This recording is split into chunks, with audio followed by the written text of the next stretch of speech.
कहते हैं कि शास्त्रों में बताया है कि पति और पत्नी का संबंध ऐसे मान लो जैसे कंकन और कर। कर माने हाथ, हाथ बिना कंकन की कोई शोभा नहीं और कंकन बिना हाथ की कोई शोभा नहीं। तो कंकन की शोभा कर से, कर की शोभा है कंकन से और कंकन की शोभा कर से। और ऐसे ही पति पत्नी की शोभा घर से, यानी घर की शोभा पति पत्नी से। अगर पति और पत्नी दोनों एक विचार के हैं तो समझ लो आधा स्वर्ग है इसी जंग, यानी इसी संसार। स्वर्ग नरक कोई अंत नहीं बनते, यहीं से बनते हैं। आगे वहां जो ऊपर कहते हैं स्वर्ग में जाते हैं नरक में जाते हैं, वो तो ऊपर की बात है। नीचे की बात समझो तो यही स्वर्ग है यही नरक है। क्योंकि जो पाप करने वाले हैं उनके लिए नरक है। कहाँ नरक है भैया? हॉस्पिटल में चले जाओ देख लो जाएगा। हाँ, जले बाट में चले जाओ, जले बारे में तो देखो कहीं हाथ जल रहे हैं, कहीं पैर जल रहे हैं। हाँ? और टूटे हाथ पैर वाले में चले जाओ तो सब टूटे ही डरे। तो अगर तुम्हें नरकों का साक्षात दर्शन करना है तो हॉस्पिटलों में देख लो नरक, यही नरक है। किसी के नाक में नली पड़ी है, किसी के कान में नली पड़ी है, किसी के कहीं किसी कहीं। तो नरक भी यही है, स्थूल पापों का नरक यही है। वहां जो सूक्ष्म पाप होते हैं, अपने शरीर में देह में दो शरीर होते हैं, एक स्थूल एक सूक्ष्म। तो स्थूल शरीर में जो पाप होता है वहां का उसका तो भोग यही मिल जाता है इसी संसार में। और जो सूक्ष्म पाप होते हैं उनके लिए वो नरक है। तो नरक और स्वर्ग ये पापों का परिणाम है।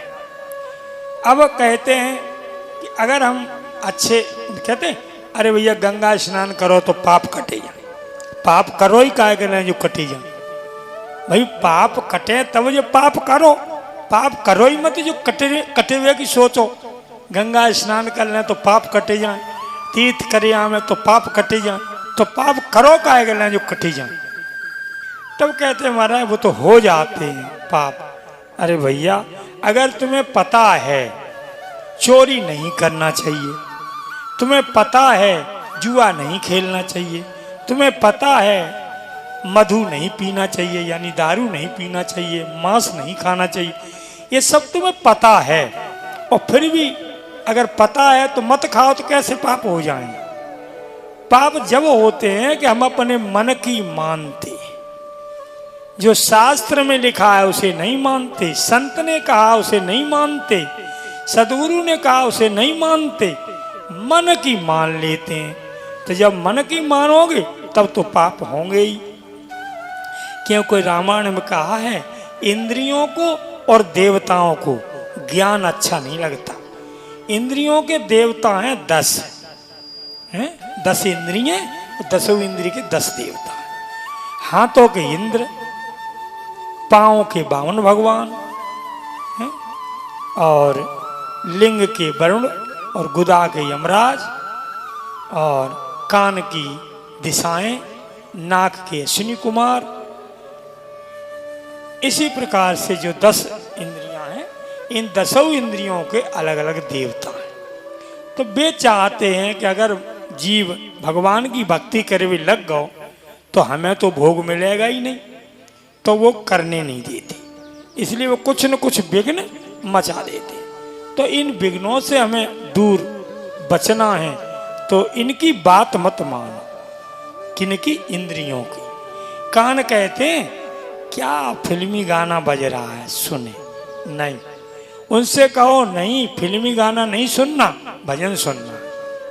काम तो वही कर रहे हैं, भाई सुनना ही तो है, लेकिन जो सुनना चाहिए उसे सुनो, जो नहीं सुनना चाहिए उसे नहीं सुनो। तो ये बदल गया आपका मार्ग, मार्ग बदल गया। ऐसे ही जो देखना चाहिए उसे देखो, जो नहीं देखना चाहिए उसे मत देखो, तो मार्ग बदल गया। इसी प्रकार से जो इंद्रियां, जिन इंद्रियों से जो काम करना चाहिए वही करो, जो नहीं करना चाहिए वो नहीं करो, तो रास्ता बदल गया। और स्वर्ग नरक का रास्ता बदल गया। क्योंकि जब हम पाप करेंगे जब ही तो नरक का विद्वान बनेगा। तो जब हम पाप करेंगे ही नहीं, और एक बात बड़ी अच्छी बता, चलो तुम पाप पुण्य का भी झंझट छोड़ो, पाप जानबूझ के पाप करो मत। जानबूझ के आप जानते हो कि ये पाप है तो उसे करो मत।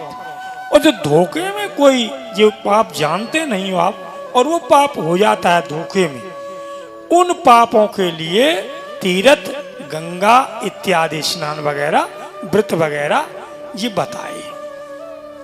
लेकिन जो जानबूझ के पाप हो जाते हैं, किए जाते हैं, वो फिर न तो गंगा स्नान से कटते हैं और न व्रतों से कटते हैं, न तीर्थों से कटते हैं, वो तो भोगने से ही कटते हैं। इसलिए क्योंकि जानबूझ पावक पग धरई और कहो माते काहे न जरई। अगर जानबूझ के अग्नि में पांव धरोगे तो फिर कोई देवता रक्षा नहीं करेगा। वो धोखे में लग जा तो बच भी सकते हो। जानबूझ के अगर कोई काम करोगे गलत तो उसका परिणाम तो भोगना पड़ेगा। इसी प्रकार से अगर जानबूझ के अच्छा काम करोगे तो भी मिलेगा, और जानबूझ के अगर धोखे में भी कोई अच्छा काम हो जाए तो भी मिलेगा। ऐसे पाप का नियम है, धोखे में करोगे तो भी मिलेगा और जानबूझ के करोगे तो भी मिलेगा। बस अंतर इतना है कि धोखे वाले पाप गंगा स्नान और तीर्थों से कट जाएंगे, पर जानबूझ के जो पाप करोगे वो बिना भोगे नहीं कटेंगे। इसके बाद अब हम जब पाप करेंगे ही नहीं तो फिर हमें नरक मिलेगा नहीं। नरक संज्ञा पाप की बनती है। कोई शरीर में अगर आपको परेशानी होती है, दुख होता है, तो वो पाप का ही होता है। पुण्य से कभी दुख नहीं मिलता, पुण्य से सुख ही मिलता है। अच्छे काम करोगे तो सुख ही मिलेगा। लेकिन आजकल क्या कहते, अरे महाराज आज के युग में उल्टा है, जो बुरे काम कर रहे हैं बेसुखी हैं, जो अच्छे काम कर रहे हैं बेदुखी हैं। ठीक है, आपकी ऐसी भावना है, पर ऐसा है नहीं। अगर ऐसा होता तो फिर सतयुग, त्रेता, द्वापर इनकी मर्यादा नहीं होती। क्योंकि कलयुग की जो मर्यादा है, कलयुग में अच्छे काम कम होंगे और बुरे ज़्यादा होंगे। तो अब हम जब बुरे काम ज़्यादा करेंगे, कहते अरे भैया जमाना खराब है। जमाना किसने बनाया खराब? जमाना किससे चल रहा है? आदमी से ही तो चल रहा है। आदमी अगर अच्छे काम करे भी लग जाए तो जमाना भी अच्छा आ जाएगा। जमाना कोई स्वतः में नहीं है, जमाने की कोई सत्ता नहीं है, जमाने की सत्ता आदमी से है। तो बस जैसा आदमी काम कर रहा है वैसा ही जमाना बन रहा है। कलयुग, ये कलयुग का प्रभाव है, तो कलयुग का प्रभाव तो है, चलो मान गए। लेकिन कलयुग में भक्त भी तो भाई हैं अच्छे अच्छे। अगर कलयुग का प्रभाव है तो भक्त नहीं होते एक, तब तो हम मान लेते कलयुग का प्रभाव भाई। भक्त कलयुग में भी भाई हैं, और इतना ही नहीं, इतने भक्त सतयुग त्रेता में नहीं भाई जितने भक्त कलयुग में भाई।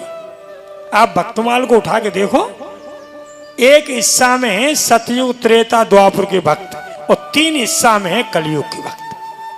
तो भक्त ज्यादा कलयुग में हुए। अगर कलयुग का प्रभाव हो तो एक भक्त नहीं होते।